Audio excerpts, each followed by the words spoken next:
I was running late to the Wilsons' annual summer barbecue.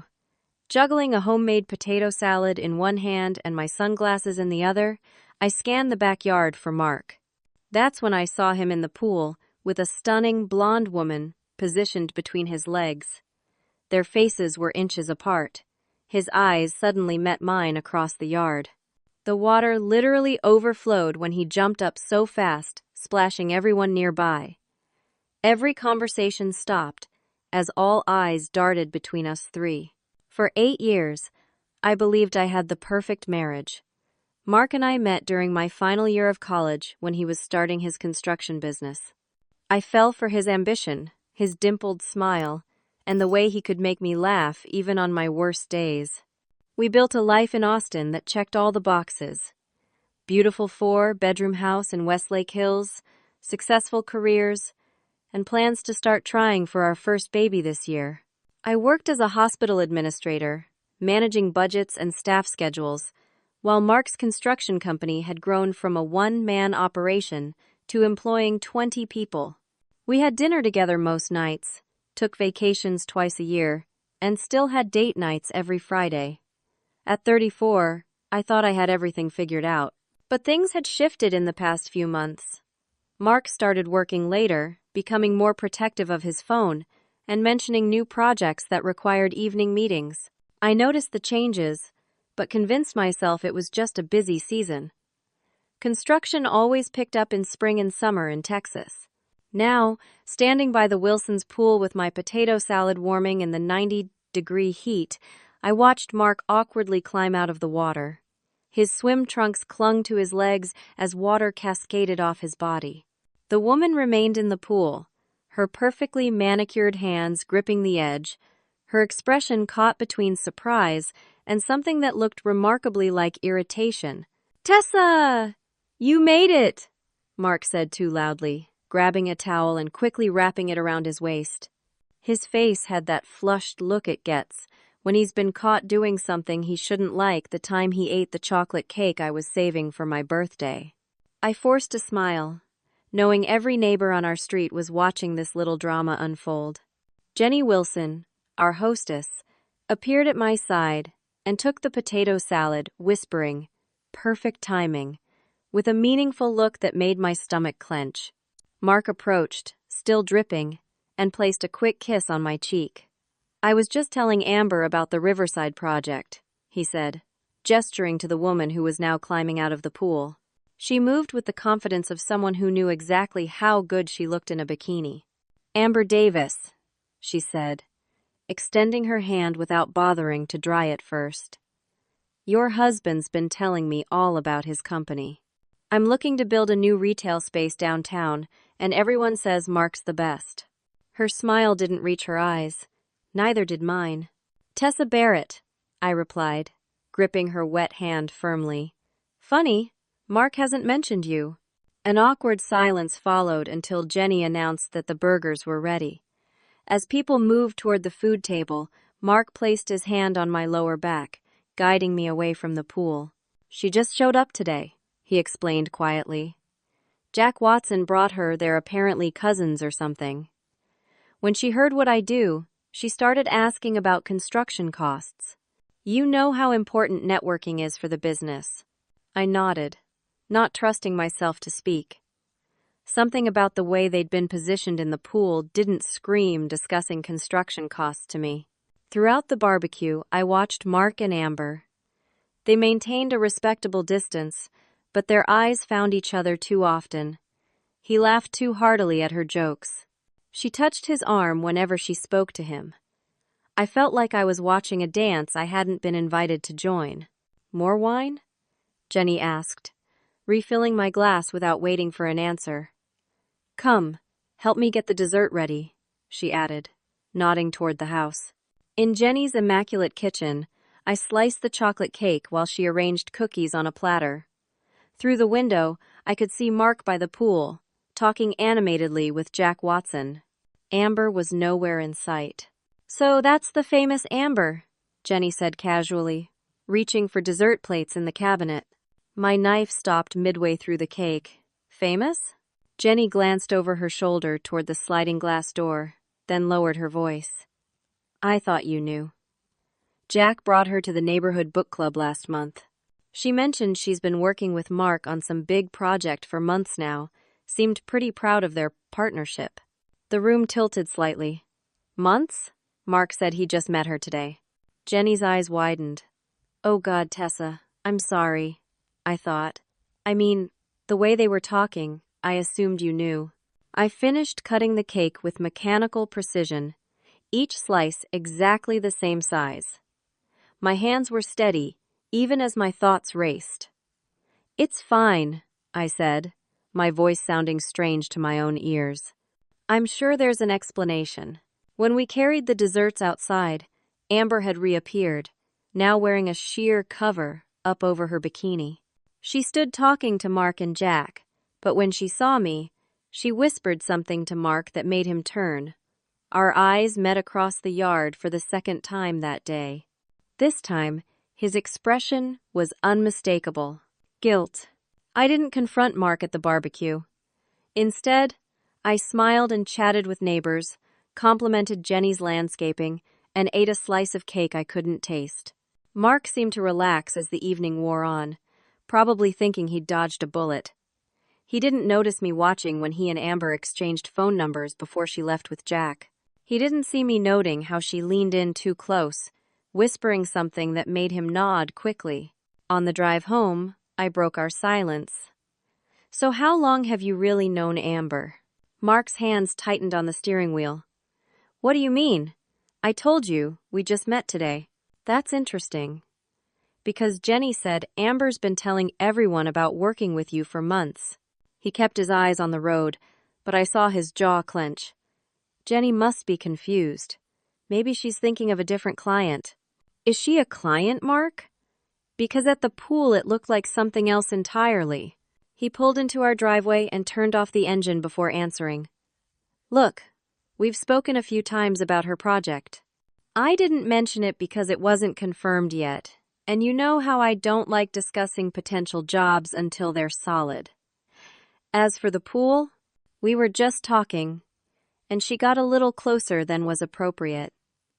I was about to move away when you arrived. It was a reasonable explanation. I wanted to believe it, but the image of them in the pool, the startled way he jumped up, and Jenny's revelation about Amber's previous visits nagged at me. I need you to be honest with me, I said. Is there something going on between you two? Absolutely not, he replied immediately, reaching for my hand. You're the only woman I want, Tessa. You know that. I nodded and let him lead me inside, but doubt had firmly taken root. The next morning, while Mark showered, I did something I'd never done before. I checked his phone. There were no messages from anyone named Amber, which immediately struck me as suspicious. I opened his deleted messages folder, and there they were, dozens of texts between them going back 4 months. Most were innocuous business discussions, but some crossed lines. Can't wait to see the plans tomorrow. Dinner after? Same place? You looked amazing today. That dress was distracting in the best way. Missing our talks. Call me when you're alone. My hands shook as I quickly forwarded some of the messages to my own phone before deleting them from the sent folder. When Mark emerged from the bathroom, I was sitting on the bed scrolling through Instagram as if nothing had happened. Over the next week, I became a detective in my own marriage. I discovered that Mark had been meeting Amber for lunch at least twice a week, according to his credit card statements. His work calendar showed gaps that his assistant confirmed weren't legitimate meetings. When I called his office one afternoon when he claimed to be in a budget review, his assistant said he'd left early for a site visit but wouldn't say where. 10 days after the barbecue, I confronted him again. Who is Amber Davis really, Mark? And don't tell me she's just a client. We were in our kitchen, the remnants of a dinner he'd barely touched between us. His face paled, but he maintained eye contact. You're right, he admitted. She's more than just a client. We're planning to start a side venture together, a high-end residential development on some land outside the city. I was going to tell you once everything was finalized. And the deleted text messages? The secret lunches? Were those all business too? His eyes widened. You went through my phone? Don't turn this around on me, I said, my voice rising. You've been lying to me for months. What am I supposed to think? Mark ran his hands through his hair, a gesture I'd once found endearing. Now it just looked calculated. Okay, I should have been upfront about the project from the beginning.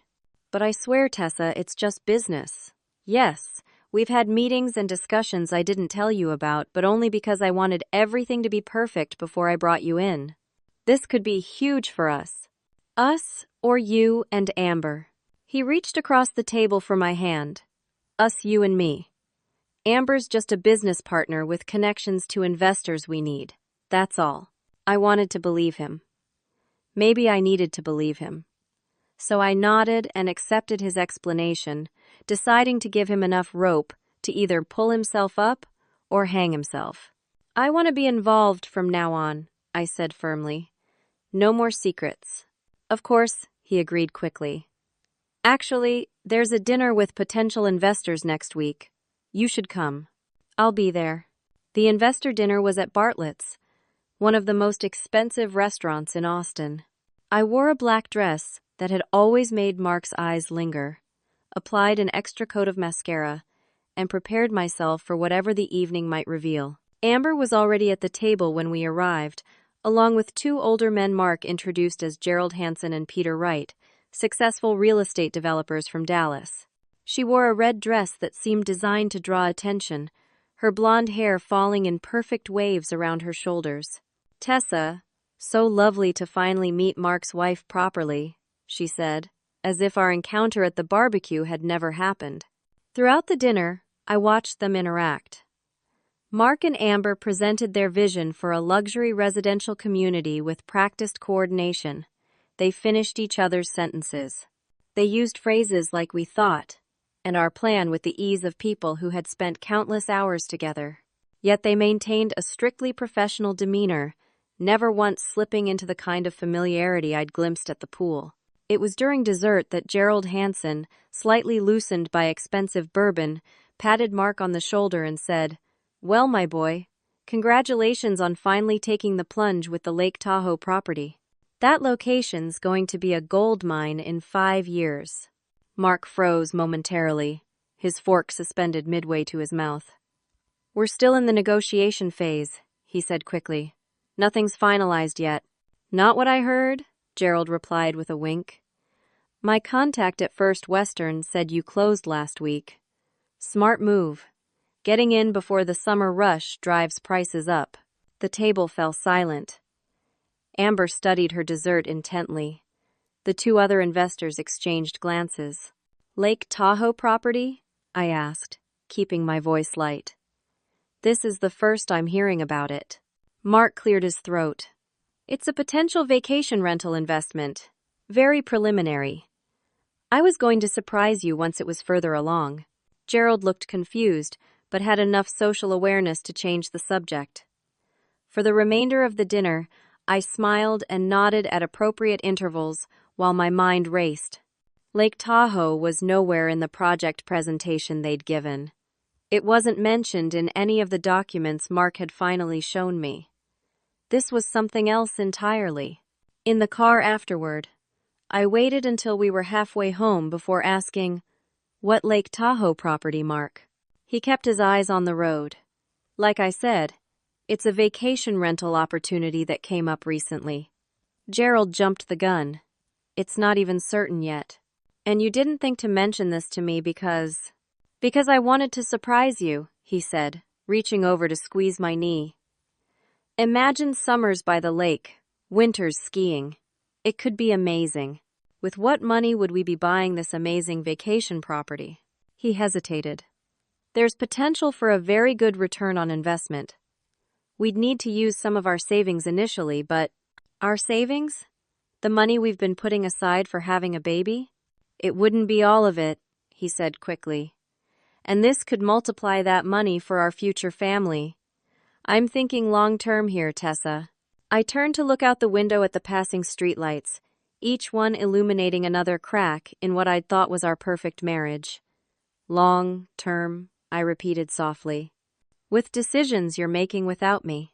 That night, I lay awake, listening to Mark's steady breathing beside me, wondering what other secrets he was keeping. The Lake Tahoe property, the secret messages, the months of deception, they formed a pattern I could no longer ignore. Something was very wrong, and I needed to know exactly what I was dealing with. The next morning, I called our bank while Mark was in the shower. What I discovered sent ice through my veins. $50,000 had been transferred from our joint savings account to a separate account. In Mark's name, only an account I hadn't known existed. When he came downstairs, I was sitting at the kitchen island, bank statements spread before me. "Going somewhere?" I asked, noticing he was dressed in what he called his important client suit. "Meeting with the zoning board about the new project," he replied, pouring coffee into his travel mug. When he turned and saw the papers on the counter, he froze. $50,000, Mark. My voice was surprisingly calm. "Were you planning to tell me about that too? Or was it going to be another surprise?"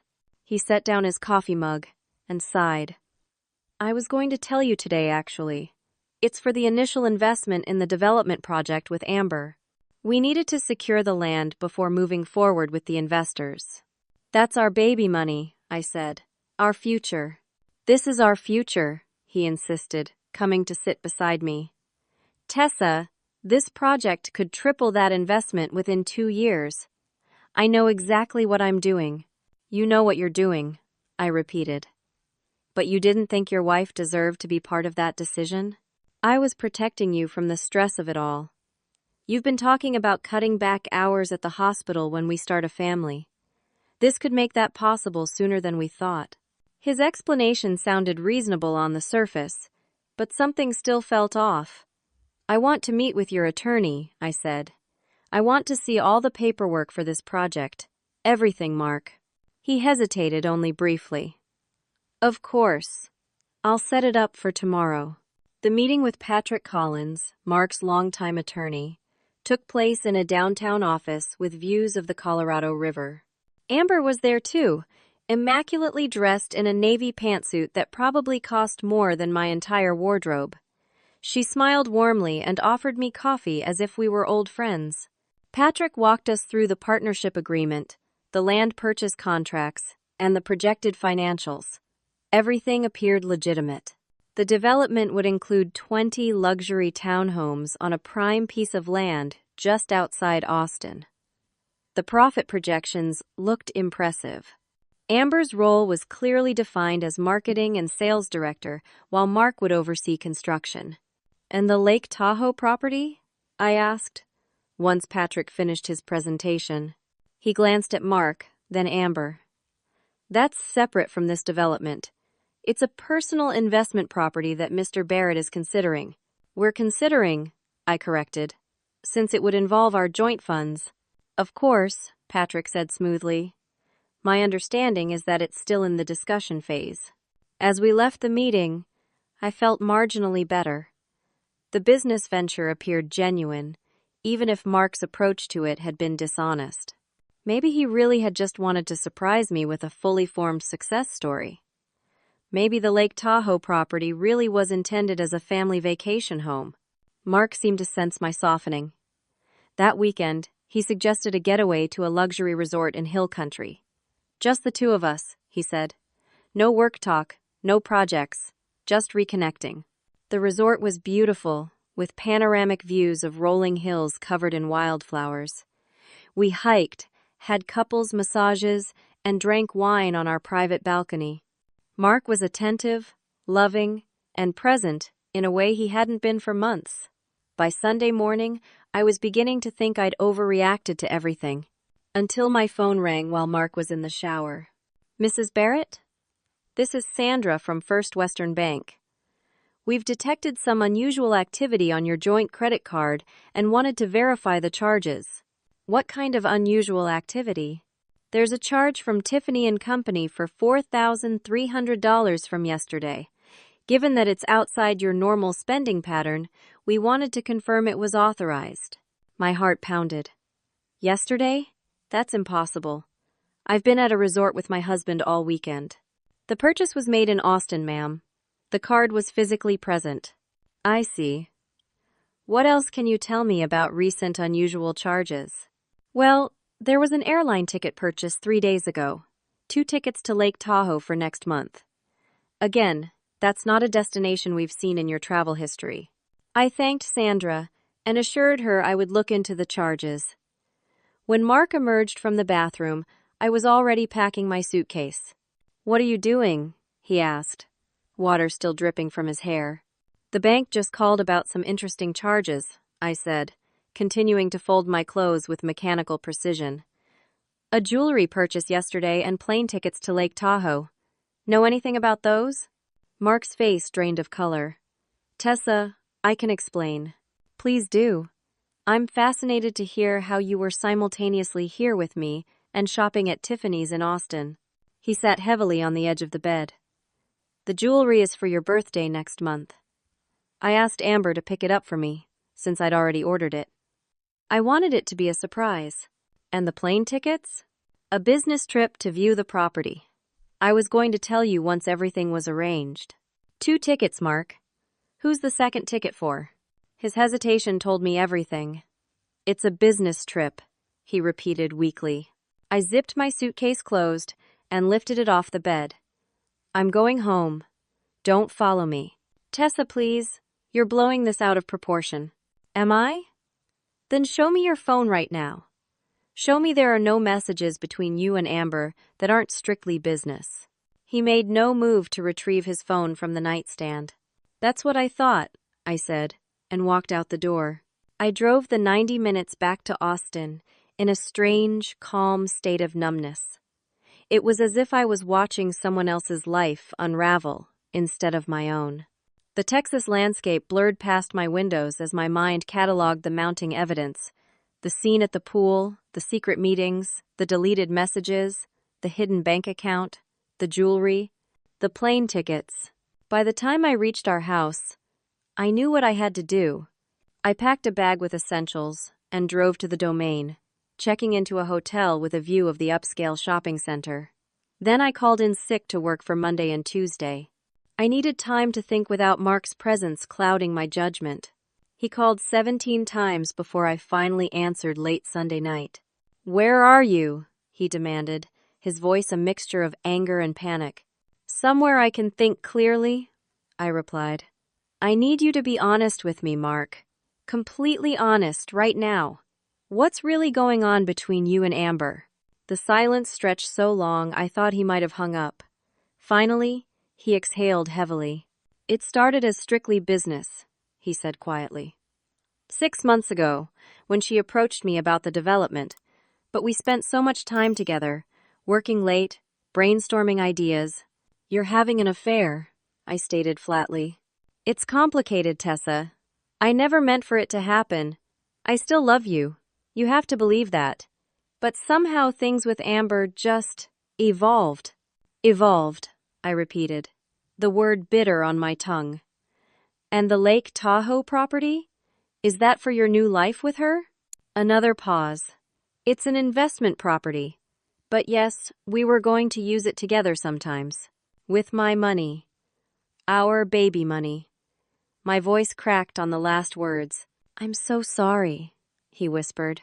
I got caught up in something I couldn't control. But I don't want to lose you, Tessa. We can work through this. I'll end things with Amber, I swear. Can you honestly tell me you want to be with me and not her? The hesitation was brief but damning. I love you both, in different ways. I'm confused right now. I laughed, a hollow sound even to my own ears. Well, let me help with your confusion. I want you out of the house by tomorrow. Pack whatever you need and go stay with a friend, or at a hotel, or with Amber for all I care. Just be gone before I get back. Tessa, please. I'll have my lawyer contact you about the rest. Goodbye, Mark. I hung up and turned off my phone, then curled into a ball on the hotel bed, and finally allowed myself to cry. 8 years of marriage, unraveling in a matter of weeks. All our plans, our future, our trust gone. I cried until my eyes were swollen and my throat raw, then fell into an exhausted sleep. The next morning, I called my friend Grace and told her everything. By afternoon, she had arrived at my hotel room with coffee, pastries, and fierce loyalty. "That lying, cheating scumbag," she fumed, pacing the room. "Please tell me you're going to take him for everything he's worth." "I just want what's fair," I said, surprising myself with how calm I felt after the storm of emotions the night before. "And I want the truth about everything." "You should call Paige," Grace suggested. "She went through something similar last year with Brian. She'll know exactly what to do." Paige had been my college roommate and remained one of my closest friends despite having moved to Houston after graduation. I hadn't told her about Mark yet, partly because saying it aloud would make it too real. But Grace was right. Paige had navigated her own divorce with impressive clarity and strength. When I called her that evening, Paige listened without interrupting as I recounted everything. When I finished, she was silent for a long moment. "I'm coming to Austin," she said finally. "I'll be there tomorrow."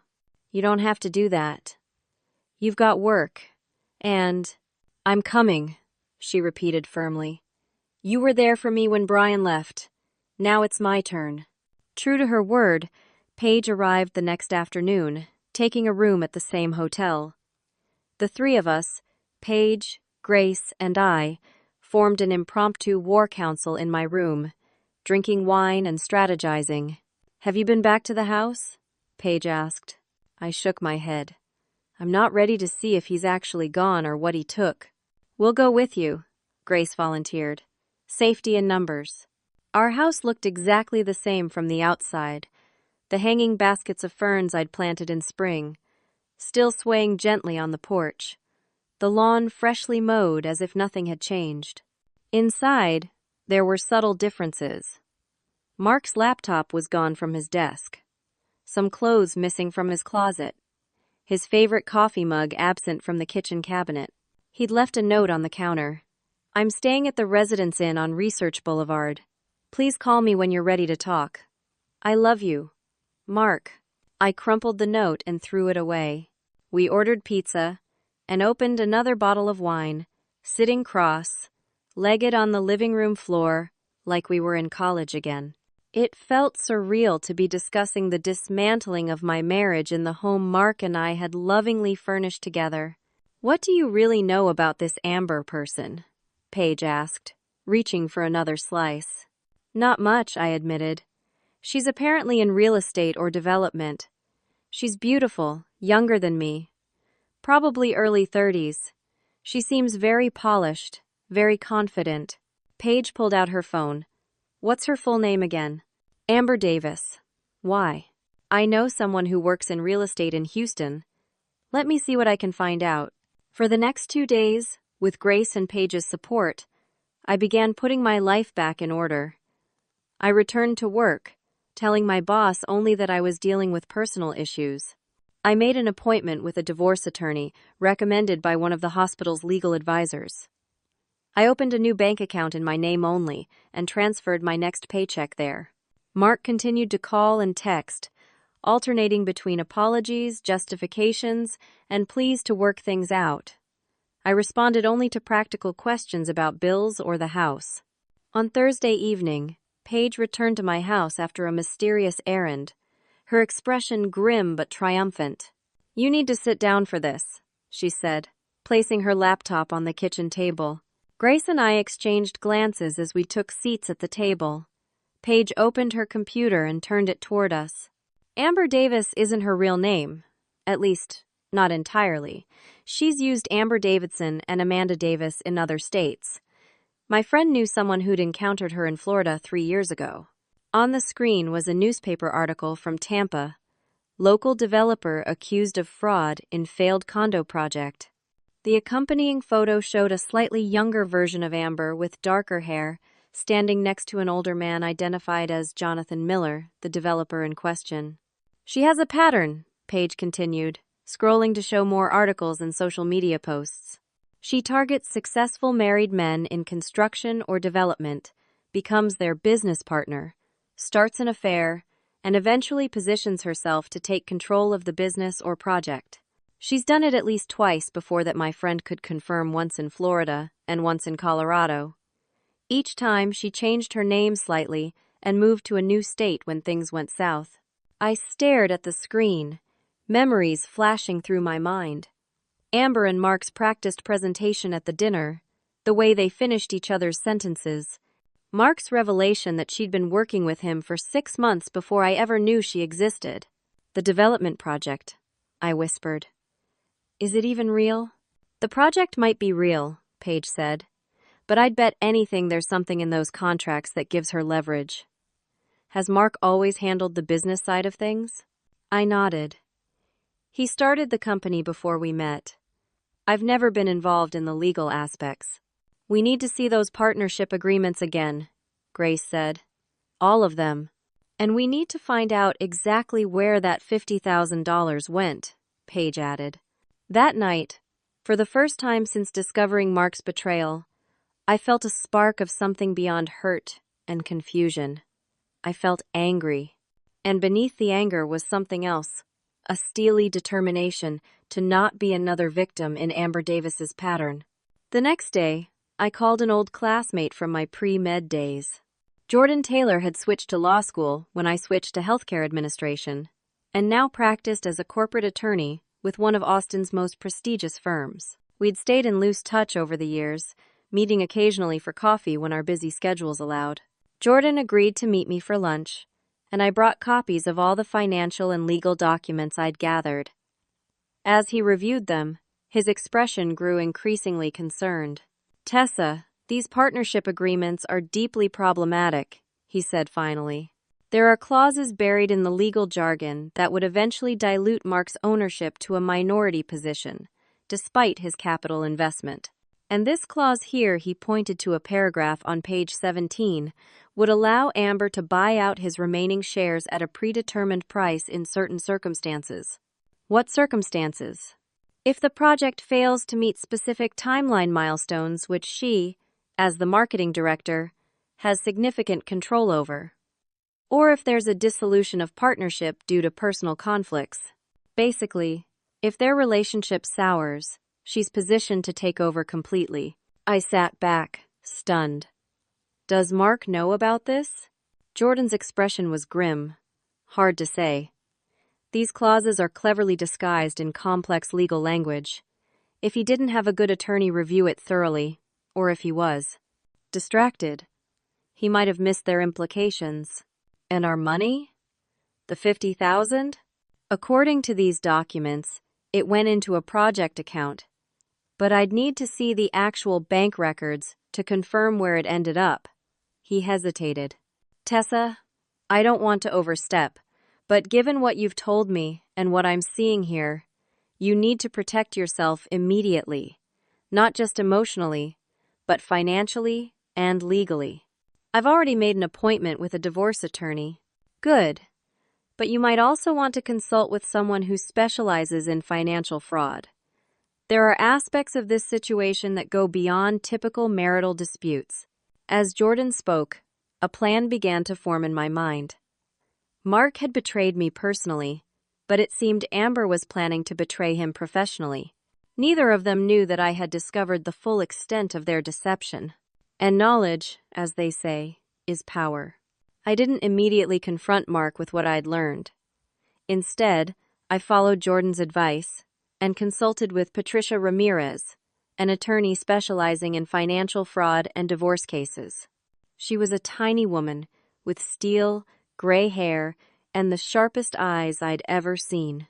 Based on what you've shown me, Patricia said after reviewing the documents, you have grounds not only for divorce, but potentially for legal action to recover the misappropriated funds. But first, we need more evidence. What kind of evidence? Bank statements showing exactly where the money went. Communications between Mark and Amber discussing their plans. Any documentation about this Lake Tahoe property. She leaned forward. And here's my suggestion. Don't let them know you're onto the bigger scheme yet. Let them think this is just about the affair. So began my covert operation. I pretended to soften toward Mark, telling him I needed time but was willing to discuss our future.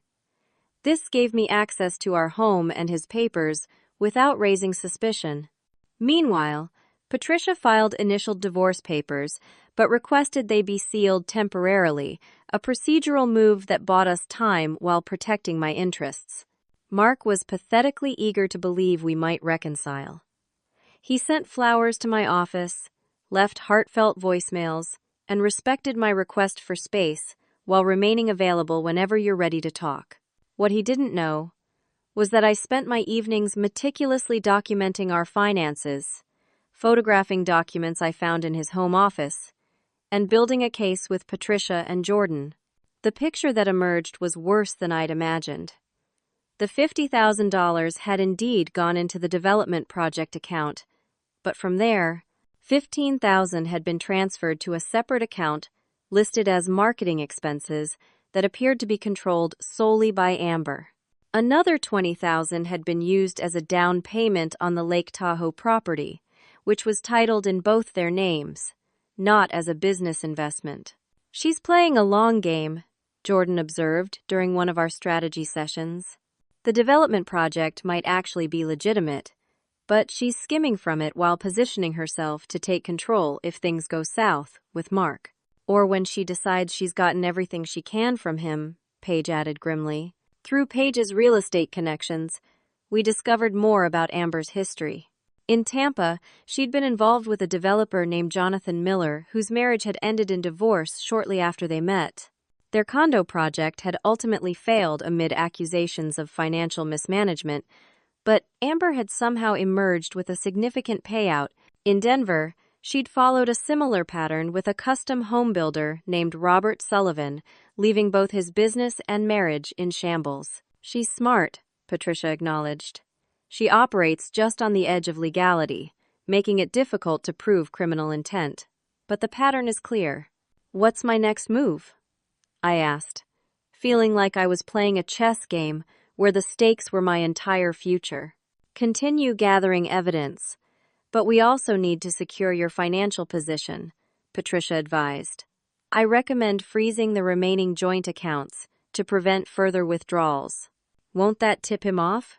We'll time it carefully. And it might actually work to our advantage if he realizes you're taking action. Sometimes a little pressure reveals useful information." She was right. The day after I froze our remaining joint savings account, Mark showed up at my office, his face flushed with panic. "Tessa, what are you doing? I tried to transfer money for the business expenses and the account is frozen." "What business expenses would those be, Mark? More jewelry for Amber? Another vacation property?" His face paled. "This is about the development. We have contractors waiting to be paid." "Contractors for what? The Austin development or the Lake Tahoe love nest you purchased with our money?" His eyes widened. "How did you?" "I know everything, Mark. About Tampa and Denver. About the hidden clauses in your partnership agreement. About the $20,000 that went toward a property in both your names. Did you even read what you were signing? Or were you too distracted by her other assets?" He collapsed into a chair, the fight visibly draining from him. "It's not what you think. The Lake Tahoe property is an investment opportunity. The title situation is temporary until the business entity is finalized." "Stop lying," I said quietly. "It's insulting at this point. You're having an affair with a woman who's done this before. Twice. She finds successful married men, becomes their business partner, starts an affair, and then takes everything when the dust settles. You're not special, Mark. You're just next in line." "That's ridiculous. Amber loves me. We have plans together." I'm sure Jonathan Miller and Robert Sullivan thought the same thing. Look them up sometime. I could see doubt beginning to crack his certainty. "What are you talking about?" "Your girlfriend's previous victims. The ones whose businesses and marriages she destroyed before moving on to you." He shook his head stubbornly. "You're making this up to hurt me because you're angry about the affair. I understand that, but..." I pulled out a folder and placed several printed articles and documents on my desk. Jonathan Miller, Tampa, 3 years ago. Robert Sullivan, Denver, 18 months ago. Both married, successful in construction and development. Both left with failed businesses and divorces after partnering with a woman who looks remarkably like Amber. Different hair, slightly different name each time, but the same woman. Mark picked up the articles, his hands visibly shaking. This doesn't prove anything. No? Then explain why the partnership agreement gives her progressive control over the project. Explain why $15,000 of our money went into a marketing account only she can access. Explain why she needed her name on the Lake Tahoe property deed if it's just a business investment. He had no answers. I could see the wheels turning as he began to question everything he'd believed about Amber. But his pride wasn't ready to admit he'd been played so completely. I need to go, he said finally, standing up. We'll talk about the accounts later. Sure, Mark. You go think about everything I've said. And while you're at it, think about whether you want to be her next victim or start working with me to stop her. After he left, I called Patricia and updated her on our conversation. He's rattled, I concluded, but not convinced yet. They rarely are, until the evidence is overwhelming, she replied. But you've planted the seed. Now we wait and see if it grows. I didn't have to wait long. 2 days later, Mark called and asked to meet at a coffee shop downtown Neutral Territory. I looked into what you said, he admitted, stirring his untouched coffee. About Jonathan and Robert. I found Robert's phone number and called him. He laughed bitterly. He said he wished someone had warned him. And Amber? Have you confronted her? Not yet. I wanted to check the partnership agreement first, with a different attorney. He looked up, his eyes hollow. You were right. The clauses are designed to eventually push me out. If we miss certain milestones, or if I try to end the partnership due to personal conflicts, she can buy me out at a fraction of market value. I felt a complicated mixture of vindication and sadness. Mark had betrayed me in the worst possible way, yet seeing him so defeated brought me no joy. What do you want to do about it? I asked. I don't know, he admitted. If I confront her, she'll deny everything. If I try to dissolve the partnership, I'll lose most of my investment. And I've already lost you. He looked at me pleadingly. Haven't I? Yes, Mark. You lost me the moment you decided our marriage wasn't enough. The financial deception just confirmed that you're not the man I thought you were. He nodded slowly. I deserve that. But Tessa, I don't want Amber to get away with this. Not with our money. Not with what's left of my business reputation. Then help me stop her, I said simply. For the first time in weeks, we were aligned in purpose, if not in marriage. Mark agreed to work with Jordan and Patricia to document everything he knew about Amber and their business dealings. He provided access to emails, text messages, and financial records I hadn't been able to obtain. The picture that emerged was damning. Amber had been systematically positioning herself to take control of not just the development project, but potentially Mark's entire construction business through a web of interconnected agreements and financial entanglements. She's good, Jordan admitted grudgingly after reviewing all the documents. If she hadn't gotten greedy with the Lake Tahoe property, her plan might have worked perfectly. So what now? I asked during a strategy session that included Mark, Jordan, Patricia, Paige, and myself. Now we set a trap, Patricia said, her eyes gleaming with determination. And we use the same thing that made Mark vulnerable to begin with. What's that? Mark asked. Patricia smiled thinly. The desire to believe what we want to believe, even when all evidence points to the contrary. Our plan was both simple and elaborate. Mark would continue his relationship with Amber, pretending he had no suspicions. Meanwhile, we would document every conversation, every transaction, building an ironclad case of financial misrepresentation and potential fraud. We would also reach out to Amber's previous victims to gather statements about her pattern of behavior. The goal isn't just to protect your money, Jordan explained to me. It's to create enough legal pressure that she'll want to walk away cleanly rather than fight. And if she doesn't walk away? Mark asked. Then we're prepared for court, Patricia assured him. But con artists like this rarely want public exposure. They prefer to move on to the next mark. The most difficult part for me was maintaining the pretense that Mark and I were considering reconciliation. For our plan to work, Amber needed to believe she still had time to complete her scheme. Just a few more weeks, Paige reassured me when I confessed how draining the charade was becoming. And remember, you're not doing this to save your marriage. You're doing it to save yourself and maybe prevent her next victim. As we gathered evidence and built our case, another opportunity presented itself unexpectedly. Jenny Wilson, our neighbor who had hosted the fateful barbecue where I'd first seen Mark and Amber together, announced she and her husband were hosting another neighborhood gathering the following month. "It's perfect," Paige declared when I mentioned it. "A public setting. All the witnesses who saw the beginning of this drama. The symbolic return to where it all started." "For what?" I asked. "For the final act," she replied with a gleam in her eye. "The confrontation that ends this once and for all."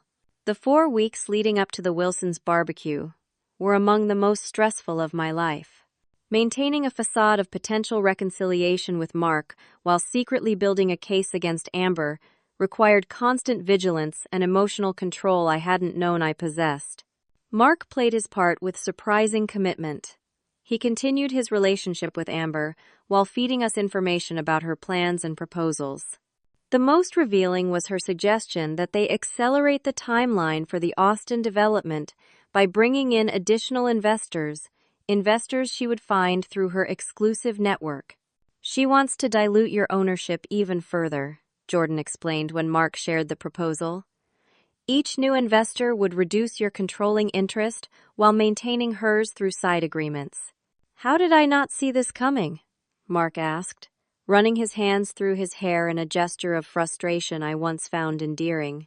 "Because she's very good at what she does," Patricia replied matter-of-factly.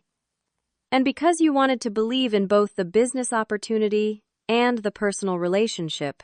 Through Paige's connections, we located and contacted both Jonathan Miller and Robert Sullivan.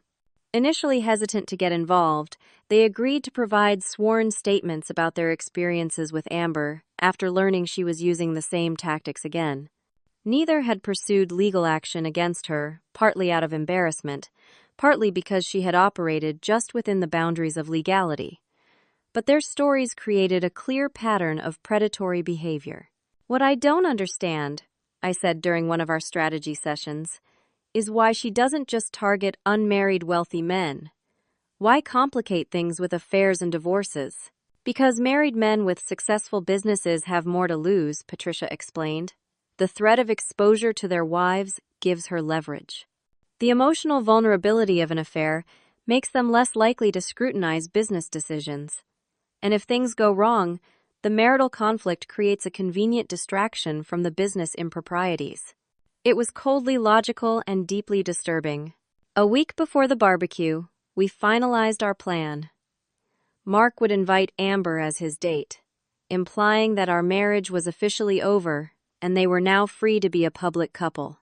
I would arrive alone, setting the stage for what everyone would expect to be an awkward encounter between estranged spouses.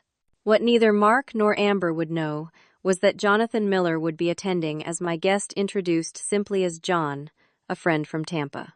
Robert Sullivan couldn't attend in person, but had prepared a video statement that could be played if necessary. We had also arranged for 2 of the potential investors in the Austin development to be there, having privately briefed them on our suspicions. The day of the barbecue arrived, with perfect early summer weather, sunshine, blue skies, and a gentle breeze carrying the scent of grilling meat and flowering jasmine. I chose my outfit carefully. A simple blue sundress that projected confidence without trying too hard, comfortable sandals I could stand in for hours, and minimal jewelry except for my wedding ring, which I deliberately left on. Paige helped me prepare, staying overnight to provide moral support and last-minute coaching. "Remember, the goal isn't to create a scene," she reminded me, as we drove to the Wilsons. The goal is to expose the truth in a way that leaves Amber no room to manipulate the situation. What if she doesn't show? What if she suspects something? Then we move to Plan B and handle it privately through legal channels. But based on what Mark has told us, she's feeling very secure in her position right now. She thinks she's winning. Jenny greeted me with a warm hug when we arrived. "I'm so glad you came," she whispered. "And I'm so sorry about everything with Mark. We're all on your side, you know." I thanked her sincerely. The neighborhood grapevine had been active in the weeks since my separation from Mark became public knowledge. Most neighbors had been supportive, offering help or simply respecting my privacy. A few, I suspected, were merely hungry for gossip. Today would certainly give them something to talk about. Jonathan arrived shortly after I did, and I introduced him around as a friend visiting from Florida. Tall, distinguished, and in his late 40s, he had the confident bearing of someone who had lost everything and then rebuilt his life. We had spoken several times by phone in preparation for today, but meeting him in person reinforced my determination to stop Amber from continuing her pattern of destruction. "She won't recognize me immediately," he assured me quietly as we stood near the drinks table. "My appearance has changed quite a bit since Tampa. Less hair, more gray, about 30 pounds lighter." "Thank you for doing this," I said. "I know it can't be easy to revisit that time in your life." "Actually, it's surprisingly cathartic," he replied with a wry smile. "I spent years blaming myself for being fooled. Helping to stop her from doing it again feels like closing a chapter." Mark and Amber arrived about 45 minutes into the party, making what could only be described as a calculated entrance. They paused at the gate, her hand resting possessively on his arm, both scanning the gathering as if ensuring all eyes were on them. Amber wore a stunning yellow sundress that highlighted her golden tan and blonde hair. Mark looked uncomfortable despite his forced smile. Jenny approached them first, her hostess duties overcoming any awkwardness. I watched as she welcomed them, offered drinks, and pointed toward the food table. I remained where I was, pretending to be deeply engaged in conversation with Jonathan and Paige. "She looks exactly the same," Jonathan murmured. "Different hair color, but the same predatory confidence."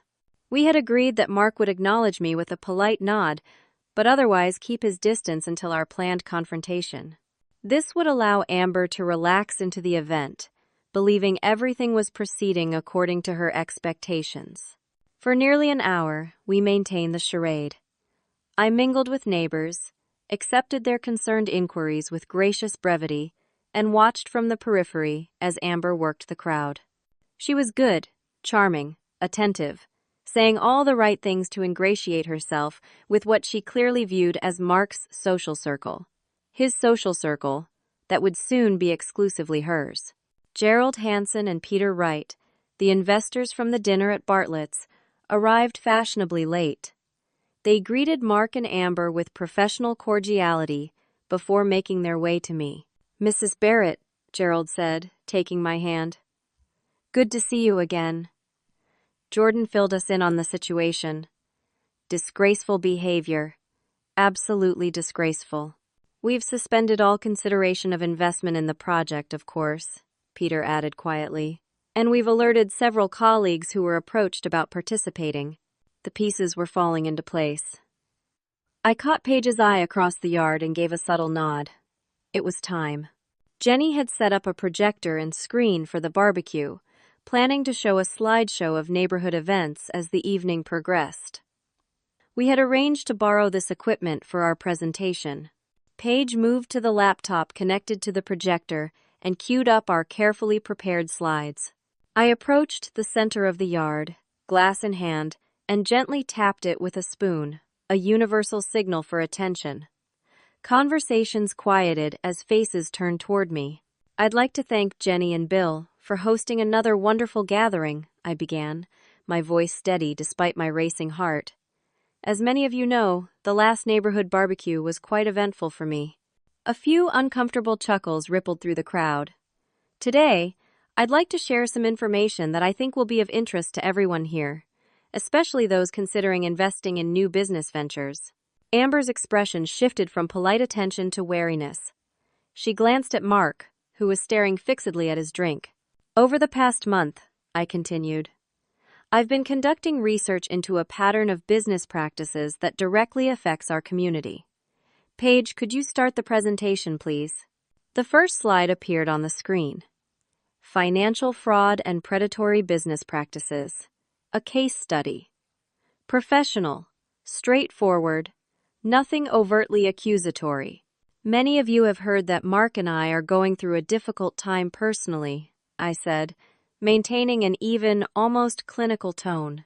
What you may not know is that our personal situation is connected to a larger pattern of deceptive business practices.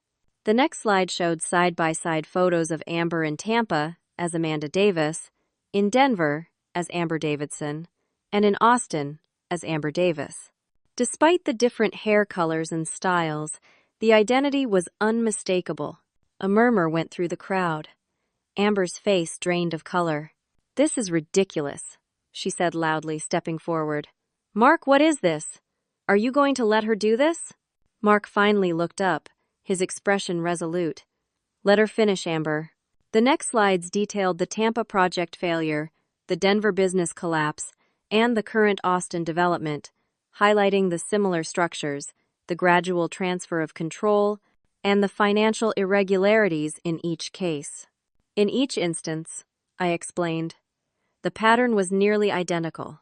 A legitimate business partnership that evolved into a personal relationship, followed by increasingly complex financial entanglements that ultimately resulted in the original business owner losing control of their company. "This is slander," Amber hissed, looking desperately around the gathering.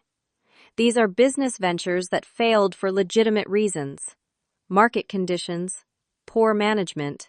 By the original partners who were systematically pushed out, I finished for her. Partners like Jonathan Miller from Tampa." On cue, Jonathan stepped forward. "Hello, Amanda," he said quietly. "Or do you prefer Amber now?" Amber's eyes widened as recognition dawned. "John? What are you?" "This is." "Mark, we need to leave. Now." But Mark didn't move. "I've seen the paperwork, Amber. The hidden clauses in our partnership agreement. The separate accounts you created for marketing expenses. The structure that would eventually give you controlling interest despite my larger financial investment. That's standard business protection," she insisted, her voice rising. "You agreed to everything. Your lawyer reviewed all the documents." "A lawyer you recommended," Mark pointed out, "who, it turns out, has helped you structure similar deals in the past." The final slides showed the Lake Tahoe property details, including the deed with both their names and the source of the down payment from our joint savings account. "Perhaps most concerning," I said, addressing the investors directly now, "is that funds intended for the Austin development were diverted to personal property purchases without full disclosure to all parties." Gerald Hansen stepped forward. "As a potential investor who was approached about this project, I find these revelations deeply troubling. Had we proceeded without this information, our investment would have been at significant risk." Amber's composure cracked completely. "This is a setup," she snarled, glaring at Mark. "Your pathetic wife couldn't handle the fact that you chose me over her, so she fabricated this ridiculous conspiracy theory." "Nothing here is fabricated," I replied calmly, gesturing to the screen where Robert Sullivan's video testimony now played. "Every document, every bank transfer, every legal agreement shown here is authentic and verifiable." "We have copies of everything," Patricia added, stepping forward from where she had been watching quietly, "including communications, discussing how to structure the partnership to gradually dilute Mr. Barrett's controlling interest." Amber looked from face to face, searching for an ally and finding none. Even Mark, who had been so thoroughly under her spell, now regarded her with cold clarity. "You're making a mistake," she said to him, her tone suddenly softer, pleading. "We had plans, Mark. A future together. Don't throw that away because of her jealousy." "The mistake was mine," he replied simply. "Believing you cared about me when all you wanted was my business and my money. That's not true. I love you. Like you loved Jonathan? And Robert? And whoever came before them?" The crowd had gone completely silent, watching the drama unfold with collective breath held. I felt a momentary pang of regret for handling this so publicly, but Patricia had been adamant that public exposure was the only way to ensure Amber couldn't simply disappear and start over elsewhere. "Here's what happens next," I said, reverting to my calm, professional tone. "The $50,000 taken from our joint savings will be returned immediately. The Lake Tahoe property will be sold, with proceeds returning to the rightful investors. The Austin Development Project will be restructured under legitimate terms or dissolved entirely, with all parties receiving fair compensation." "And if I refuse?" Amber challenged, some of her bravado returning. Patricia stepped closer. "Then the documentation we've gathered goes to the Texas Attorney General's office, the FBI's Financial Crimes Division, and the bar associations in Florida, Colorado, and Texas for review of the attorneys who facilitated these arrangements." "You'd never win in court," Amber insisted, but her voice lacked conviction.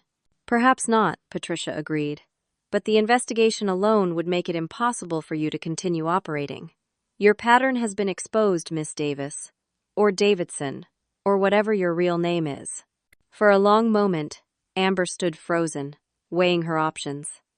Then, without another word, she turned and walked swiftly toward the gate, pushing past neighbors who quickly stepped aside. Mark moved as if to follow her, then stopped, uncertainty written across his face. "Let her go," I said quietly. "She'll contact the attorneys when she's ready to negotiate terms." As Amber's car screeched away from the curb, the barbecue erupted into a buzz of excited conversation. Jenny approached me, eyes wide. "Well," she said, "when I planned this barbecue, I certainly wasn't expecting dinner theater." "I'm sorry about the drama," I replied sincerely, "but thank you for hosting the venue for some necessary justice." "Are you kidding?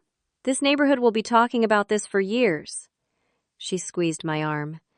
"And for what it's worth, you handled that with incredible class." As the adrenaline of the confrontation began to fade, I found myself suddenly exhausted. Paige appeared at my side, silently offering support. "I think I need to go home," I whispered. She nodded. "Mission accomplished. The rest is just cleanup." As we prepared to leave, Mark approached hesitantly.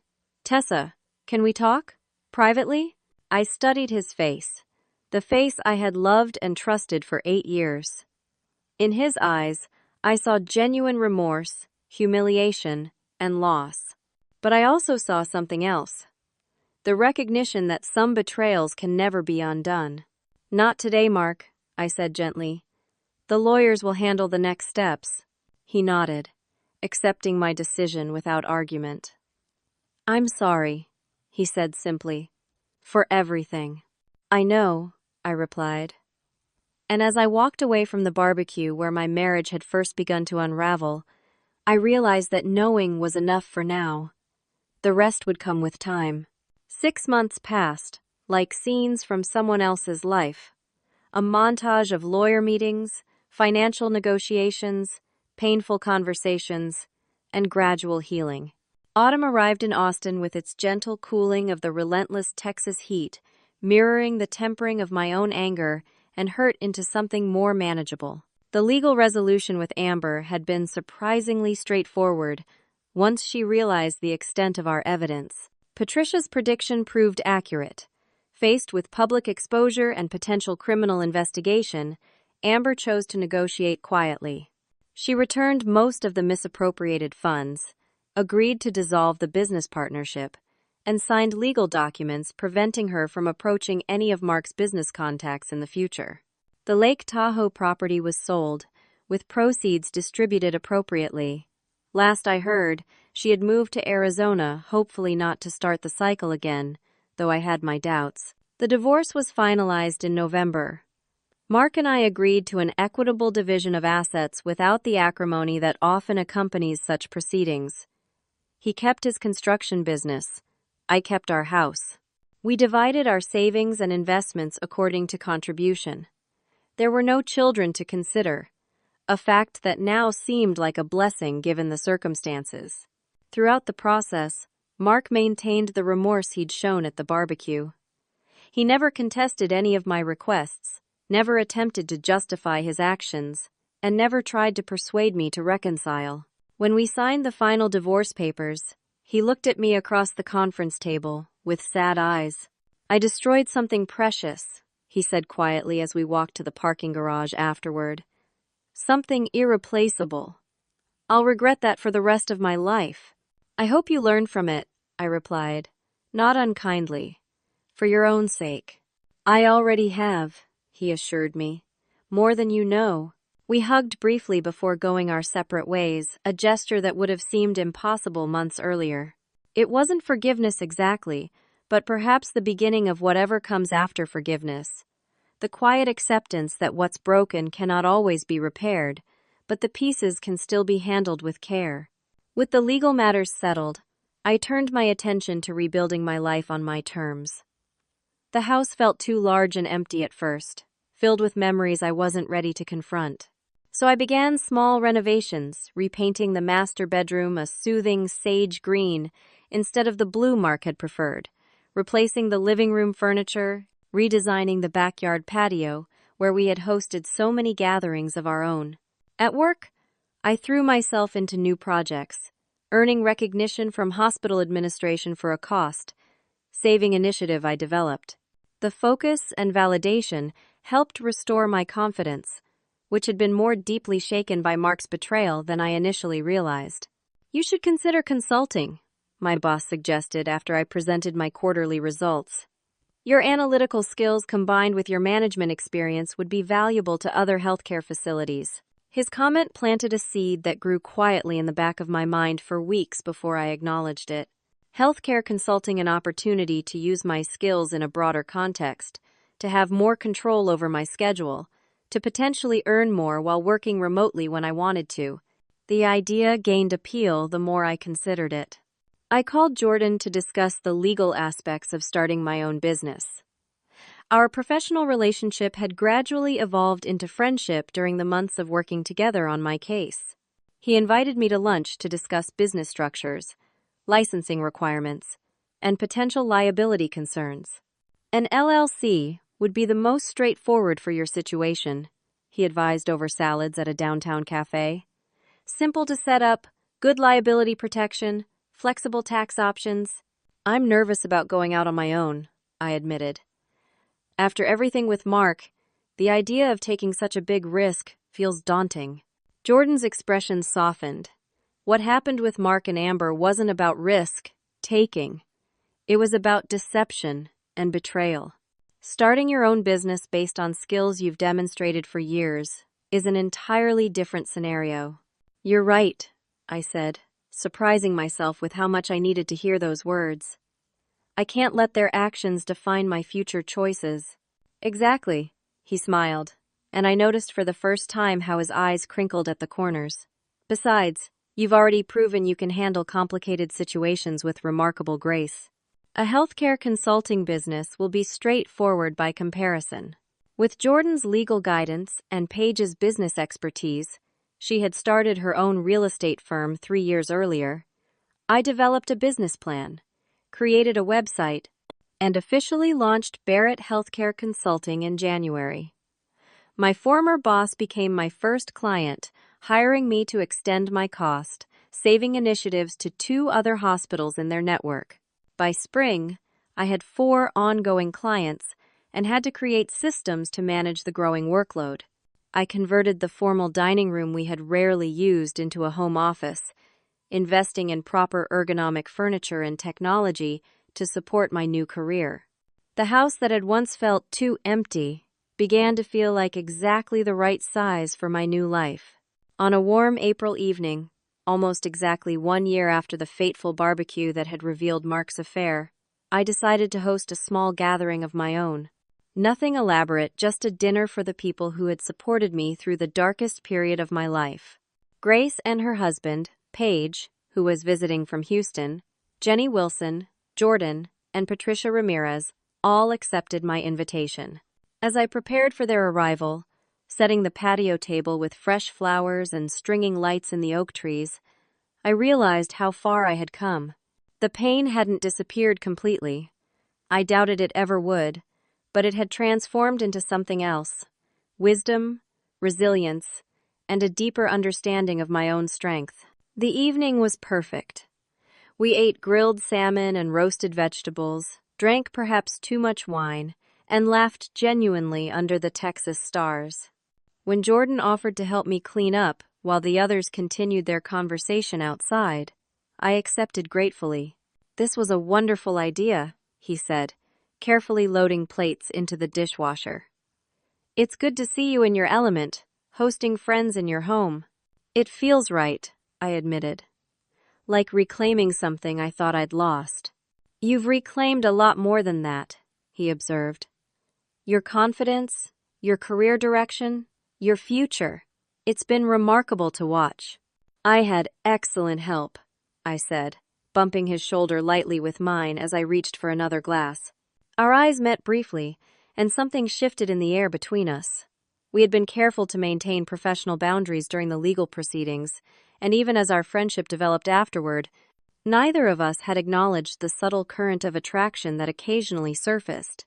But in that moment, with my house full of friends and my life firmly back on track, the possibilities seemed worth exploring.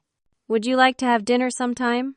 Jordan asked, his usual legal precision giving way to endearing hesitancy. "Just the two of us, I mean. Outside of work context." "I'd like that very much," I replied, surprising myself with how easy the answer was. 2 weeks later, we had our first official date at a small Italian restaurant downtown. The conversation flowed effortlessly from business to books to travel dreams, punctuated by comfortable silences that felt natural rather than awkward. When he kissed me goodnight at my door, I felt none of the comparison to Mark I had feared. This was something entirely new, a beginning, unencumbered by my past. We took things slowly, both of us cautious for our own reasons. Jordan had his own history, a broken engagement 3 years earlier that had left him wary of rushing into commitment. We agreed to be transparent about our expectations and concerns, to build a foundation of honest communication before anything else. In June, I received an unexpected email from Mark. His company had secured a major contract to develop a community center in East Austin, and he wanted me to know that he had implemented proper oversight protocols for all financial aspects of the project. "I learned my lesson the hard way," he wrote. "But I did learn it. Thank you for stopping what could have been a complete disaster for everyone involved." I replied with a brief but genuine congratulations on the contract, pleased to discover that I could wish him well without resentment. His mistakes had cost us both dearly, but holding on to anger would only compound the loss. 3 days later, I encountered Mark unexpectedly at a community fundraiser for the same East Austin project his company was building. He was standing with a group of business associates when I arrived with Jordan, and for a moment, I considered avoiding the interaction entirely. But something in me rejected that impulse. I was not the one who should feel awkward or ashamed. "Hello, Mark," I said as Jordan and I approached his group. "Congratulations on the community center project." He seemed momentarily startled, then composed himself. "Tessa, thank you." His eyes moved to Jordan, and a flash of recognition crossed his face. "Mr. Taylor, good to see you." "Likewise," Jordan replied professionally. "The architectural renderings for the center look impressive." Mark nodded, then turned back to me. "You look well," he said simply. "Happy." "I am," I replied, and realized with some surprise that it was absolutely true. We chatted for a few more minutes about the project before moving on to greet other attendees. As we walked away, Jordan squeezed my hand. "You handled that with incredible grace," he murmured. "It was easier than I expected," I admitted. "I think because I finally understand something important." "What's that?" "That forgiving him wasn't about excusing what he did. It was about freeing myself from carrying the weight of it forever. Later that evening, as Jordan and I shared a quiet dinner at my house, I found myself reflecting on the journey of the past year, the devastating discovery at the pool, the painful unraveling of truth, the strategic battle against Amber's manipulation, the public confrontation, and finally, the careful reconstruction of a life I now valued more deeply for having nearly lost it. "Penny for your thoughts?" Jordan asked, refilling our wine glasses. "I was just thinking about how sometimes we have to lose what we thought we wanted to find what we truly deserve," I replied. "A year ago, I believed my life was ruined. Now I can see it was just being redirected. To healthcare consulting and dinner with a lawyer?" he teased gently. "To authenticity," I corrected. "To relationships built on transparency rather than illusion. To trusting myself even when the truth is painful." "That's worth celebrating," he said, raising his glass. As we toasted under the string lights I had hung in my backyard, lights that now symbolized my own renewal rather than memories of a shared past, I felt a profound sense of peace settle over me. The journey had been brutal at times, but I had emerged stronger, wiser, and more authentically myself than I had ever been in my marriage. Some betrayals can never be undone. Some wounds leave permanent scars. But within those scars lies a kind of strength that can only be earned through surviving what once seemed unsurvivable. I had learned to trust my instincts, to demand honesty in all my relationships, and to recognize that my worth was never dependent on Mark's fidelity or Amber's schemes. In the end, what I found in the aftermath of betrayal was myself more resilient and clear-eyed than before, capable of rebuilding from ruins, and open to new possibilities I couldn't have imagined when I first saw my husband in that pool with another woman between his legs. And that, perhaps, was the greatest triumph of all. Have you ever had to rebuild your life after a betrayal or major life change? How did you find the strength to move forward? I'd love to hear your stories in the comments. Don't forget to like this video if it resonated with you. Subscribe for more real-life journeys, and share with someone who might need to hear that healing is possible after heartbreak. Thank you for listening, and remember, sometimes the ending of one chapter is just the beginning of a better story.